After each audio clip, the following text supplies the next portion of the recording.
6:30 बजे प्रातःकाल इस शरीर को फांसी पर लटका देने की तिथि निश्चित हो चुकी है। अरे, आ गए आप लोग। एक बात बताओ, क्या आप इन्हें जानते हैं? क्या बकवास सवाल किया है ना? पर मेरा प्रश्न है, आप इन्हें जानते क्यों हो? ये भी बकवास सवाल है, I know, but I still want to ask. आप इन्हें क्यों जानते हैं? इनके सर्वोच्च बलिदान के लिए, या इनके मातृभूमि के प्रति अथाह प्रेम के लिए, इनके उबलते हुए युवा रक्त के लिए जिस रक्त की हर बूंद स्वतंत्रता के यज्ञ में आहुति बना दी गई थी, या इसलिए कि ये नास्तिक थे? खैर, इससे पहले मैं आपको एक अन्य क्रांतिकारी के विचार इस विषय पर बताऊं, जरा सोचो, आजकल के रेंटेड एथिस्ट भगत सिंह से क्या सीखते हैं? क्या बलिदान की भावना इनमें निहित है? क्या भगत सिंह के आदर्शों पर इनमें से कोई भी चलता है? अब जरा ये विचार सुनिए।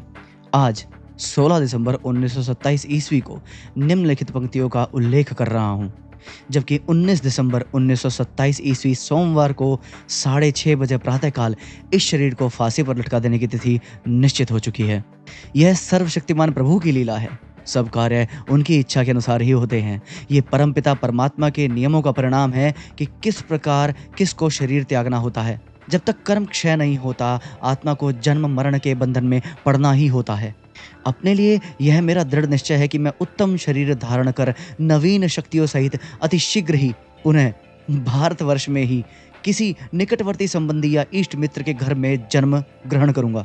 और जब तक कि भारतवर्ष के सारे नर नारी पूर्णतः सर्व प्रकार से स्वतंत्र न हो जाएं, परमात्मा से मेरी ये प्रार्थना होगी कि वो मुझे इसी देश में जन्म दें, ताकि उसकी पवित्र वेदवाणी का अनुपम घोष मनुष्य मात्र के कानों तक पहुंचाने में मैं समर्थ हो सकूं। परमात्मा अगले जन्म में सुदृढ़ बुद्धि प्रदान करे, ताकि मैं जिस मार्ग का अनुसरण करूं वो त्रुटि रहित ही हो।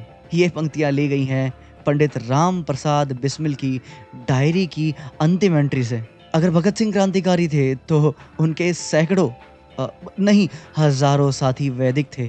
पर हमें इनसे क्या सीखना है? कि ये नास्तिक थे या हिंदू थे, या ये कि कैसे अपने निजी स्वार्थ से ऊपर उठकर राष्ट्र के लिए जीवन जिया जाए। अगली बार कोई कहे ना कि भगत सिंह नास्तिक थे, तो पूछना, क्या तुमने उनसे बस यही सीखा? वो क्या है ना, भगत सिंह को नास्तिक कह देना आसान है, भगत सिंह बनना नहीं।